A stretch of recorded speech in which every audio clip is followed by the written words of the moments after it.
Vamos lá, gente, vamos continuando a nossa leitura. Estamos lendo, ó, então, A República de Platão, né? Estou no livro físico e estamos seguindo a ordem cronológica da tradução, né? Você sabe, eu já anotei aí em algum vídeo anterior como é que foi feita a tradução de Platão.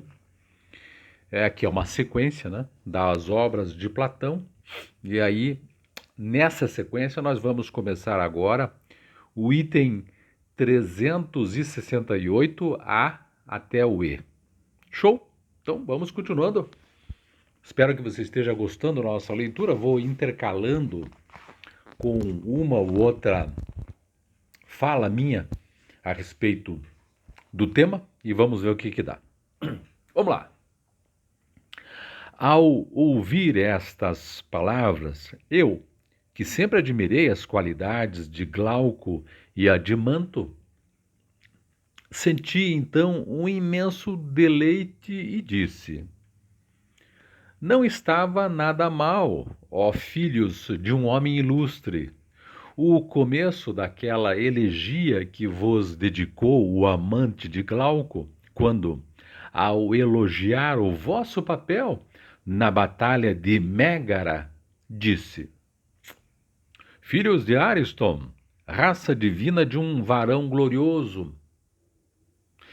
Estes elogios, amigos, parecem-me bem adequados. Há em vós algo de divino. Se não estáis convencidos de que a injustiça é superior à justiça, sendo capazes de falar sobre ela desta maneira. Ora, a verdade é que não me pareceis persuadidos. Deduzo-o do vosso caráter em geral, pois, pelas vossas palavras em si, eu ficaria a desconfiar de vós. Mas quanto mais confio em vós, mais me sinto embaraçado com o que hei de fazer.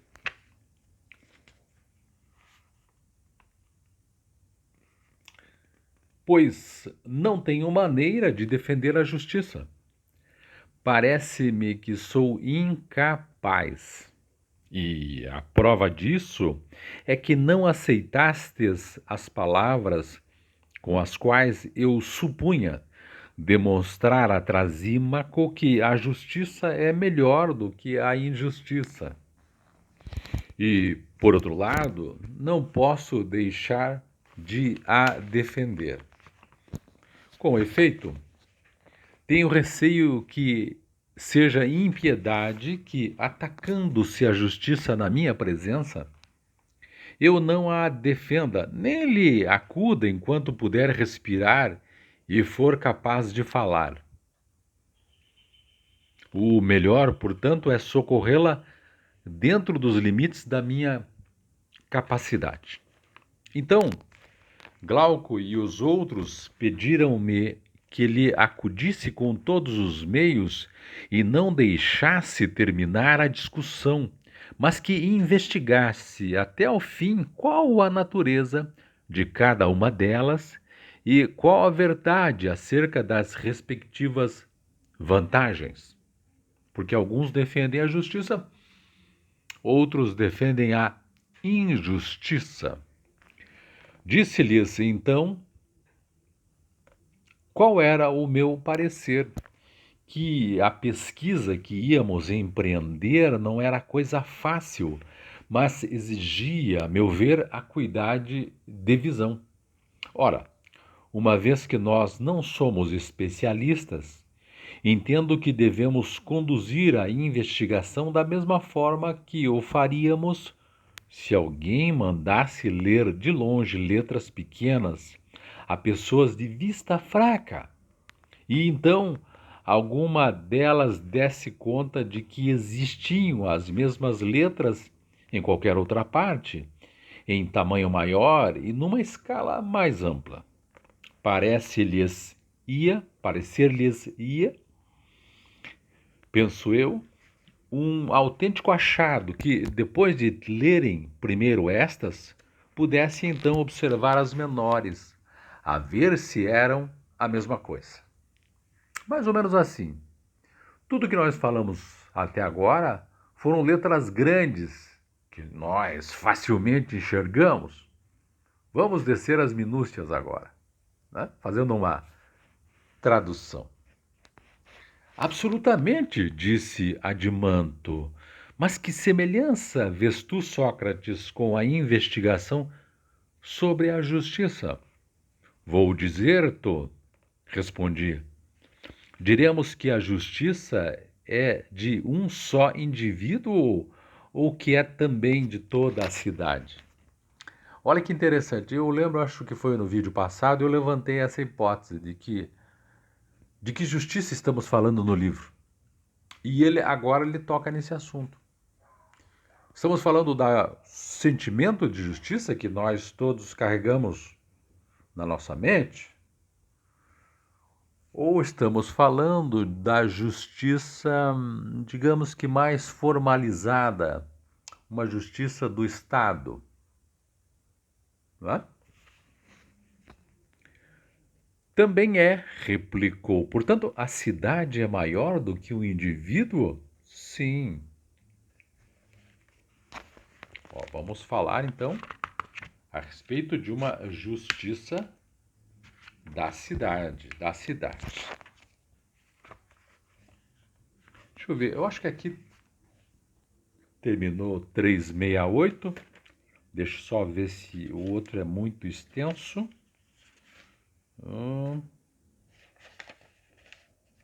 Joia. Então vamos pro 369AE. Vamos lá.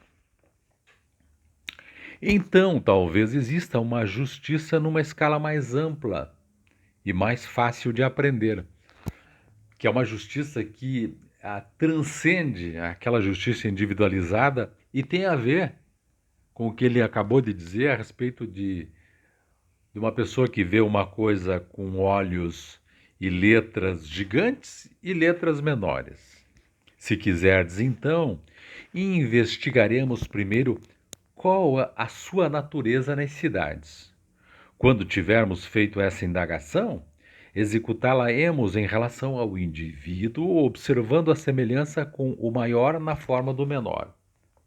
Isto é, vamos partir do geral para o particular, né, que é uma coisa muito própria quando se fala em filosofia. Parece-me que falas bem, respondeu ele. Ora, disse eu, se considerássemos em imaginação a formação de uma cidade, veríamos também a justiça e a injustiça a surgir nela cidade? Em breve o veríamos, retorquiu ele. Portanto, se assim sucedesse, havia esperança de mais facilmente vermos o que indagamos. Muito mais, com certeza. Parece-vos então que devemos tentar levar a cabo essa empresa? É que se me afigura que não é trabalho de pequena monta, essa análise global da justiça, partindo da sociedade e trazendo para o indivíduo. Não, isso é um trabalho gigante. Analisai-o. Mas já está visto, respondeu Adimanto, e não faças de outro modo, quer dizer, vamos fazer assim. Ora, disse eu, uma cidade tem a sua origem, segundo creio, no fato de cada um de nós não ser autossuficiente, mas sim necessitado de muita coisa. Ou pensas que uma cidade se funda por qualquer outra razão? Isto é, os ajuntamentos de pessoas se fazem para uma utilidade, né? Ou tudo aquilo que eu não consigo fazer sozinho na cidade, eu consigo, com a ajuda dos demais. Isso me lembra a ideia de que nós, seres humanos, fomos nos agrupando e deixamos de viver sozinhos, né? Justamente porque tem muito mais benefício a comunidade do que a solidão. Naqueles tempos imemoriais, quando estávamos engatinhando sobre a terra, talvez fosse melhor vivermos em sociedade do que sozinhos, em pequenos grupos, até por questões de segurança. Voltando aqui. Assim, portanto, um homem precisa de outro para uma necessidade e outro ainda para outra, e como precisam de muita coisa, reúnem numa só habitação companheiros e ajudantes. A essa associação pusemos o nome de cidade, não é assim? Olha, exatamente. Mas ah, se uma pessoa participa numa sociedade com outra, se dá ou recebe algo, é na convicção de que isso é melhor para ela, não é? Certamente. Ora, vamos lá. Vamos fundar aqui em imaginação uma cidade. Serão, ao que parece, as nossas necessidades que hão de fundá-la. Não é mesmo? Como não? Mas, por certo, a primeira e maior de todas as necessidades é a obtenção de alimentos, em ordem a existirmos e a vivermos. Sim. Vamos fundar uma cidade para nos ajudar. Qual a primeira grande ajuda que uma cidade poderia nos dar? O alimento. Inteiramente. A segunda, habitação. Sim. E a terceira, o vestuário. Estávamos nus, não é? Juntos, a gente se contribui, vamos fazer a nossa vestimenta e coisas no gênero. Assim é. Vejamos, prosseguir.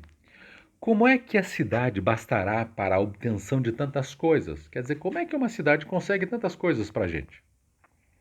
Existirá outra solução que não seja haver um que seja lavrador, outro pedreiro, outro tecelão?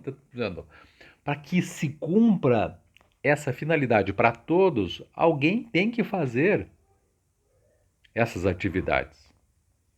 Só que nem todos podem fazer, porque nós temos muitas atividades. Precisamos dividir essas atividades. Um vai ser tecelão, para nos dar a roupa. Outro vai ser o lavrador, por causa da comida. Outro, o pedreiro, para fazer as casas. E assim vai.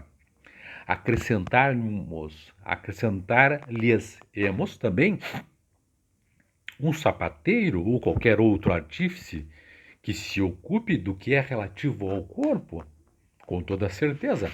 Logo, o mínimo a que se pode chamar uma cidade compõe-se de 4 ou 5 homens? Assim parece. Tem que ter gente. Nem sei se 4 ou 5 consegue fazer tudo isso. Mas vamos lá. E agora?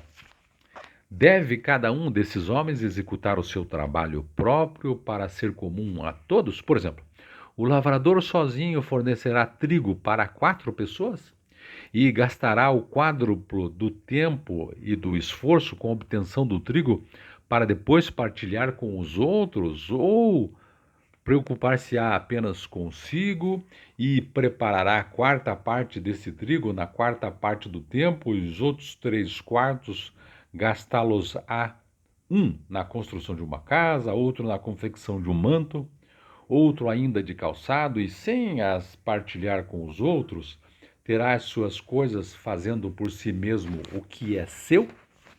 Isto é, o tempo a se dispor, a se trabalhar na função de cada um, como é que será dividido? Porque ele precisa lembrar que ele existe também, não é? E assim nós terminamos o 369 do A até o E. No próximo vídeo, para não ficar extenso e a leitura não ficar tão enfadonha, nós vamos para o 370 A E. Valeu? Então é isto. Muito obrigado. Até o próximo vídeo.